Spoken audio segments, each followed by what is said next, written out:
ஒரு ஜென் குருவின் ஆசிரமத்திற்கு ஒரு இளம் சீடன் வந்து சேர்ந்தான். அவன் மிகவும் ஆர்வத்துடன் இருந்தான். ஆனால் அவனது மனம் குழப்பங்களாலும் கேள்விகளாலும் நிறைந்திருந்தது. ஒரு நாள் அவன் குருவிடம் சென்று பணிவுடன் கேட்டான். குருவே, எனக்கு எப்போதும் குழப்பமாக இருக்கிறது. சரியான வழி எது? நான் ஒரு காரியத்தை செய்ய வேண்டுமா அல்லது சும்மா இருக்க வேண்டுமா? தியானம் செய்வது சிறந்ததா அல்லது வேலை செய்வது சிறந்ததா? குரு அவனது கேள்விகளை அமைதியாக கேட்டார். பிறகு அவர் சீடனை பார்த்து புன்னகைத்துவிட்டு ஒரு கப் தேநீர் ஊற்றத் தொடங்கினார்.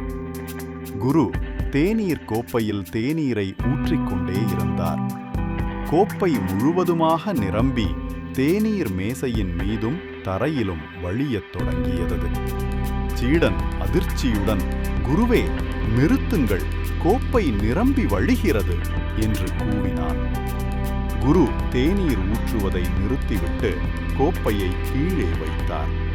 பிறகு அவர் சீடனை பார்த்து நிதானமாக கேட்டார். நீ நிரம்பி வழியும் கோப்பையைப் போல இருக்கிறாய்.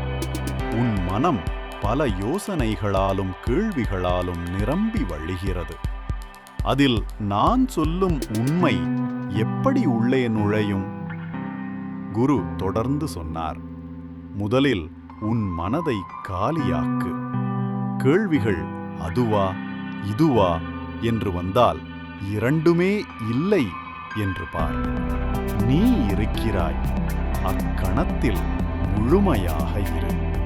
பிறகு உனக்கே எது சரியானது எது தவறானது என்று விளங்கும்.